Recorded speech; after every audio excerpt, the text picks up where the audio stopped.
Hey guys, what's up? It's Kevin for the win, and we're back for another edition of Diablo 3. Today on the channel, we are taking a look at the Legacy of Dreams Poison Scythe build for the Necromancer. Most will consider this an S-tier build when it comes to the Necromancer class. Before we get into everything, I have to explain Legacy of Dreams to the people who are new. The bonus is double for ancient items. While you have no set bonuses equipped, every legendary item you have equipped increases your damage dealt by 341%.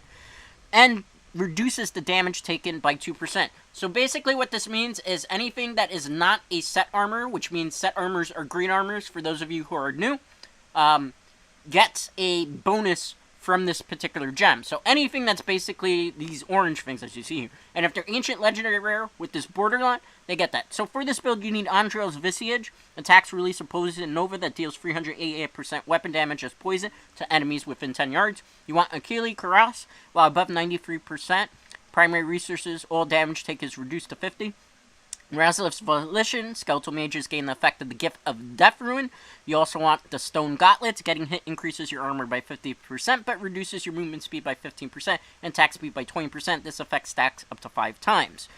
Also, you need Trag'Oul's Corroded Fang. The Curse Scythe Ruin for Grim Scythe now has a 100% chance to apply a curse, and you deal 198% increased damage to cursed enemies. Okay, Dainty's Binding. You gain an additional 41% damage reduction when there is an enemy affected by any of your curses. You also need Depth Diggers. Primary skills that generate resources deal 95% additional damage. Ice Climbers gain immunity to freeze and immobilize effect. You want Conventional Elements, Crisp and Sentence, Ledger's Disdain. Grim Scythe deals an additional 77% damage for each point of essence it restores. Nemesis Bracers you want on here, but your follower also can use it.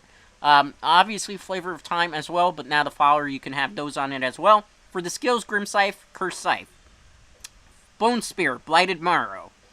You also want Bone Armor, Dislocation. You also want Simulacrum, Blood and Bone. You also want Skeletal Mage, Contamination, as you saw there. And the other one that you saw was just for primary resource generation, so that's fine. Okay, for the passes, Spreading Malediction, Eternal Torment, Standalone, and Swift Harvester. In the Kanai's Cube, Navare's Black Death, Illusionary Boots, and Haunted Visions. That way you can keep your simulacrums up. This is what my Paragon looks like. For the follower, it's not really going to matter here really too much, but you would probably want Flavor of Time if you're not using it, and the Nemesis Bracers, a Broken Crown also. Obviously, you need those in the build for Legacy of Dreams Poison Scythe, so the follower is kind of useless in this particular situation. Alright, for the purpose of this demonstration, we are going to do a Greater Riff 60, and then I will do a Greater Riff 70, and then I will do a Greater Riff 80. That way I can show you how the armor scales in terms of torment difficulties. So that way you can see. For this armor, there's a little bit of nuances that you have to kind of remember here. So I'll try my best to explain it to newer players. This is a bit more of a complex type of build. So this is not really newbie friendly, but I'll try to make it. Alright, so when you get into the Greater Riff, first thing you need to do is cast your Simulacrum. Then from there, you're going to be using your Grim Scythe to swipe enemies to apply curses. However, to do an increased amount of damage, you're going to every so often want to click your Skeletal Mage. The reason for this is when you click that Skeletal Mage, it's going to burn through your essence, which allows your Ledger's Disdain to do an increased amount of damage. Because remember, whenever you are using your Grim Scythe to get back a primary resources, it does increased damage thanks to the Ledger's Disdain. This is why we have this particular Skeletal Mage. So every once in a while, you need to cast the Skeletal Mage. That way you can dump some essence to be able to Grim Scythe and take maximum amount of damage. Subsequently, another thing you can do, this, instead of the Skeletal Mage, is if you're attacking something from far away, you can use the Bone Spear. My particular playing with it, I've noticed that the Skeletal Mage is a bit more important because it can do a lot of damage thanks to the fact that it's dealing poison damage as well with that particular ruin.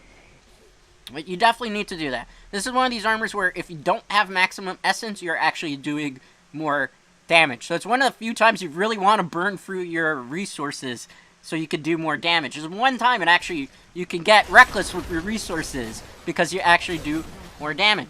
And this is pretty much how the Legacy of Dreams Poison Scythe build works. However, I think it's very important to note here that in order to get the most attack out and the most defense out of it, you need to level up your Legacy of Dreams legendary gem as high as possible.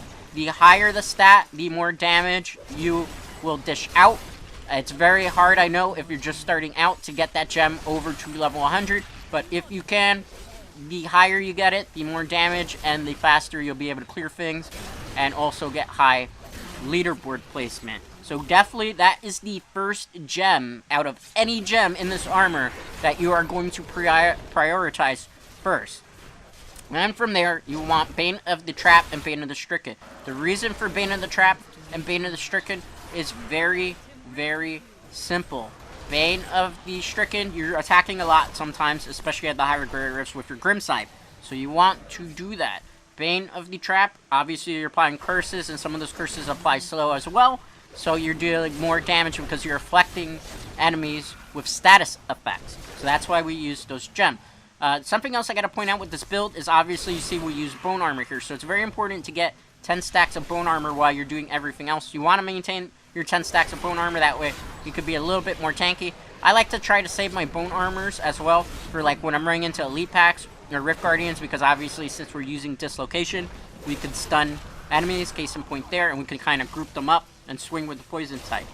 There is something I should be mentioning here to you guys, that you have to be very careful with this particular build as to not get killed. Normally I can tell you that if you get killed, it's not necessarily a bad thing because it shouldn't stress you out. However, because simulacrums in particular have a very long time before they cool down, if you die while your simulacrums are not available to activate again and they're still trying to cool down, your armor loses a lot of power, because the reason why you're doing as much damage as you are is because you're attacking with your Grim Scythe and your simulacrums are attacking 2 times as well. So you're getting free attacks for the price of 1. When the simulacrums are not there, you're doing significantly less damage, and it'll feel like you are trying to fight a giant with a pebble. And maybe you could take down a giant with a pebble, but 99.9% of the time that is not the case. You're probably going to get squid. So dying will potentially screw up a very good fast speedrun. Okay, for Riff Guardian, obviously Skeletal Mage, and then you just start with Grim Scythe. On the lower levels, you're going to pretty much be one-shotting these Riff Guardian. Again, I cannot stress enough, you got to be very careful with this armor not to take a death, because if you do not have that simulacrum on cooldown, you are in for a very, very, and I'm telling you, very bad time. So definitely don't do that, okay? And also, definitely, please make sure that you level up your Legacy of Dreams gem as high as possible. Because I know somebody's going to come in the comments and then say, oh, this doesn't work right, you were wrong. No, it's because you didn't level up your Legacy of Dreams. Okay, now, obviously, in terms of optimization, this is a bit different compared to our armors. So, first off, obviously, if you can, on your helm, I recommend getting the full 20% poison damage. However, I know sometimes that is not going to be very easy to do.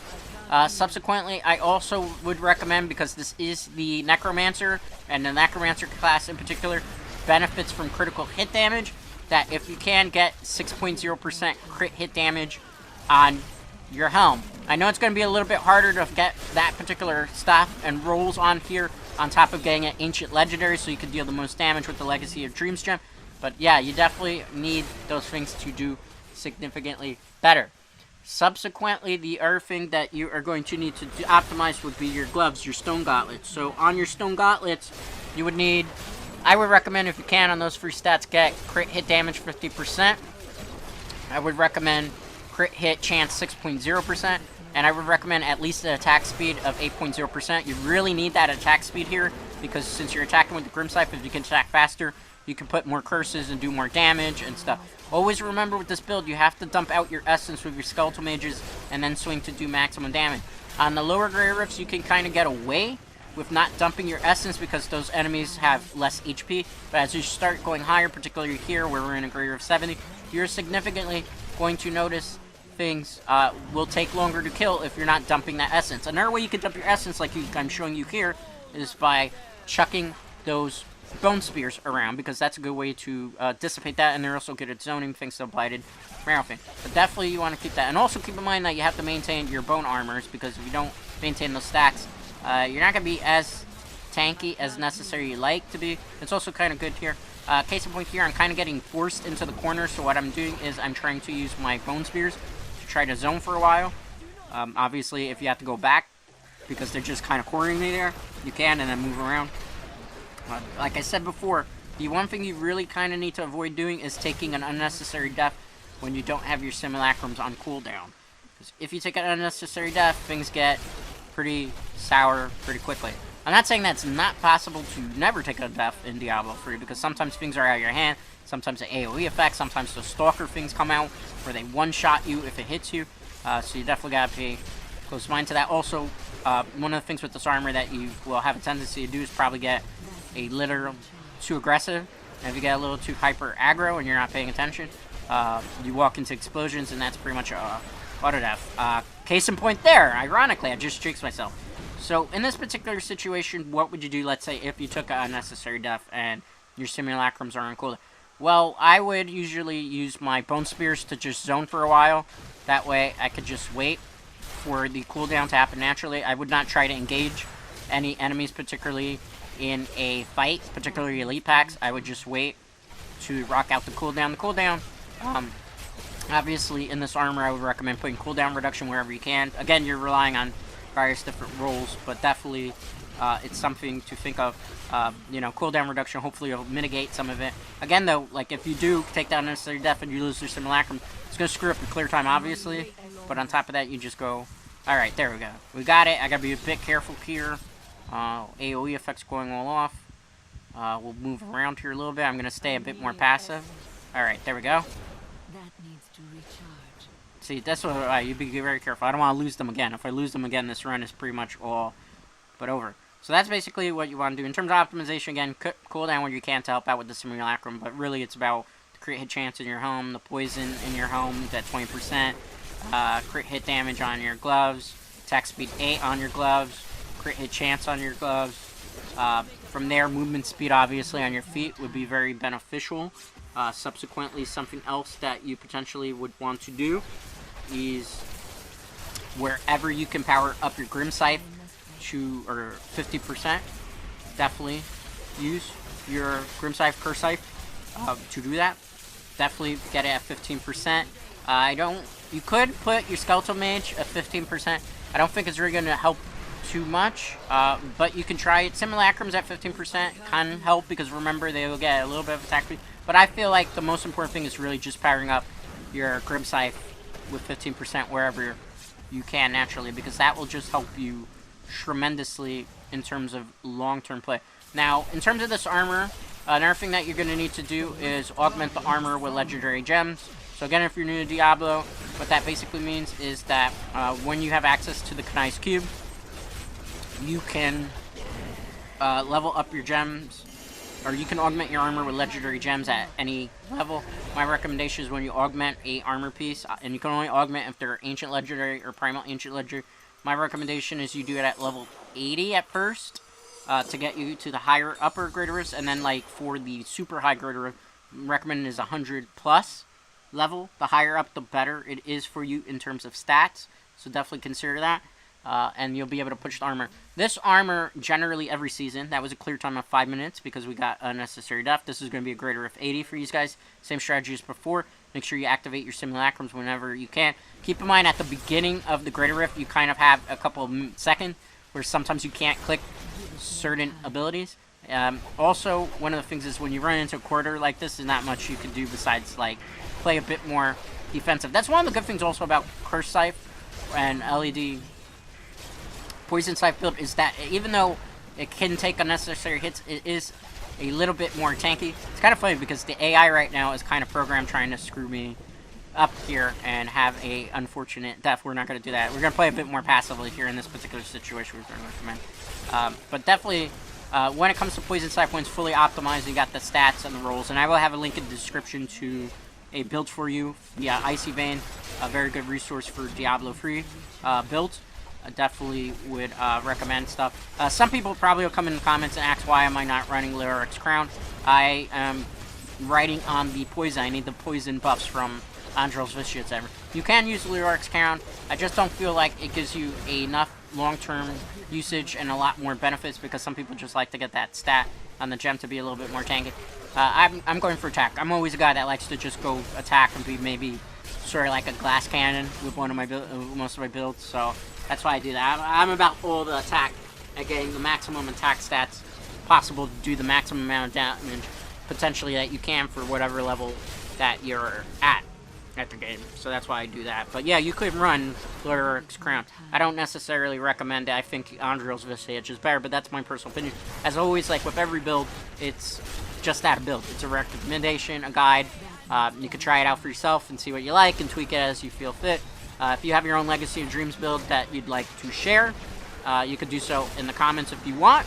The only thing I ask is that you do not link to our content creators' work or link to Max GG rolls, which is usually our content creators' work as well, as, you know, I don't frown upon outside advertisements on my channel, which I see a lot of people trying to get some advertisements off my channel because they see some of my other videos that have done genuinely well and try to want to get some YouTube fame, I guess. It's kind of weird, silly that people do that, but they do it, right? On YouTube, it's YouTube. What are you going to do about it, right? I don't get bent out of shape over it. Just delete the comment and mute them so that they can't post in the channel anymore. Yeah, that's how I deal with some of these guys that come in here. So, alright. So, moving on. This question's been asked quite a bit. People email me it. They've DM'd me on Twitter about it. What am I doing for Diablo in September? Well, as most of you know, Diablo 2 comes out, Diablo 2 Resurrected, on September 23rd. I will be picking up the game. I have leaned about 98% towards the Nintendo Switch platform with it, just because I like to be able to play in handheld mode and watch TV. I could get it on the PC because I have a great gaming PC, as most people who follow me on Twitter know, that I just recently bought. So I could play Diablo 2 that way. The only problem is that it's very hard to like watch TV on a laptop. You know, gaming laptops also get kind of hot, so you don't want to put them on your lap because you get a blister sometimes, which it has happened to me, and that's even with it plugged in with the fan on. So, you know, I try to kind of avoid that. I prefer the portability because let's say I'm like out on the go, even though I don't go out too much, obviously, because of everything that's happened with the pandemic. But let's say I was on a bus ride or taking a trip, I could just like take my Switch and play Diablo 2 and grind, and not have to worry about being connected to the internet, as opposed to my laptop where maybe I'm going to have to look for a Wi-Fi connection or whatnot to be able to play my game, because a lot of things obviously now are DRM protected to prevent from like theft and piracy and all that. So that's why I'm kind of leaning towards the Nintendo Switch platform. The only problem with the Nintendo Switch platform is that you don't get 8-player co-op, and my Nintendo Switch doesn't really like to play very well with the online that I use, so, you know, I don't know. Again, I'm going to weigh out my choices, and then I will make what I feel is the best decision in terms of which Diablo 2 Resurrected I'd like to use. And then I'll probably make the thing here. Diablo 2 Resurrected on Switch a little easier, too, because I play a lot of games on the PC that take up a lot of space as it is, and I don't have a hard drive, which is probably my own fault at the moment. I gotta get an external hard drive for this, because obviously I've been moving a lot to PC. But I'll keep you guys updated. But the plan for the channel is I'm going to do 2 Diablo 2 Resurrected videos a week in September, as well as a Diablo 3 video as well, 1 a week. I am going to evaluate what the viewers prefer to see. So if I see viewers are more interested in Diablo 2 content, I will probably do more Diablo 2 content than I do Diablo 3 content on the channel. If I see that there's interest for both, I will try to do both equally. I also am waiting to see what Blizzard, and we know Blizzard's got a lot of problems right now internally. I'll save that topic for another time or for somebody else to discuss, because we've talked about it a little bit in the channel before. I really don't want to get back into that negativity and all that crap that's been going on, which is horrendous. You know, when Diablo, Blizzard and the devs decide if there's going to be a Season 25 or not for Diablo, I will look at that. If there is a Season 25, I will continue to do, you know, seasonal stuff. It'll just be 1 a week, though, because, you know, at this point, we're at the twilight of Diablo 3. I can't really see devs continuing to support Diablo 3, you know, any longer in its life cycle. It's been out almost 10 years. It's time to maybe put it on the pasture. But if they do, I will cover still some Diablo 3 content in terms of seasonal stuff and builds. Then, when it comes to, let's say that there is not going to be Season 25, the plan that I've been saying before for the last couple weeks is that I would then do a final build for all the armors in the game, and that'll be my final builds and my final guides for it. And then I will bid Diablo 3 content adieu. It's kind of a little bittersweet considering that this channel kind of blew up, you know, based on Diablo 3 content, and it kind of sucks right now for me in terms of a content creator as to everything that's going on with Blizzard. Because, you know, obviously most of my viewers come here for Diablo 3, and it's like, it's kind of hard to play a game and make content for a game where the company is done so many horrendous things as of late that come out, and the lawsuit and everything, that it's, you know, it's hard. And I've gotten a lot of hatred for continuing to do content, but that's like, this is what my viewers come for. This is why I'm going to give them. I know boycotting everything, but, you know, I always look at it this way. The law is going to prosecute them, and justice will be served. And I let the law decide. Boycotts don't really do too much, really, in the long term, because people tend to forget easily. I mean, everybody wanted to boycott Blizzard, remember, when it was Stand Up for Hong Kong? And then once the new Diablo season hit, everybody was back on playing that. Once Overwatch had something new, people come on. So, you know, I don't really feel like the boycott thing is the most intuitive. I do like the fact that the devs protested, but that's another topic. Alright, that's Great Riff 80. 7-minute clear time. Obviously, more optimization, you get better. Alright, that's going to do it for today's video. As always, a like is greatly appreciated on this video. And if you're not already subscribed to the channel, consider doing so, as it helps the channel grow. And I will see you next time.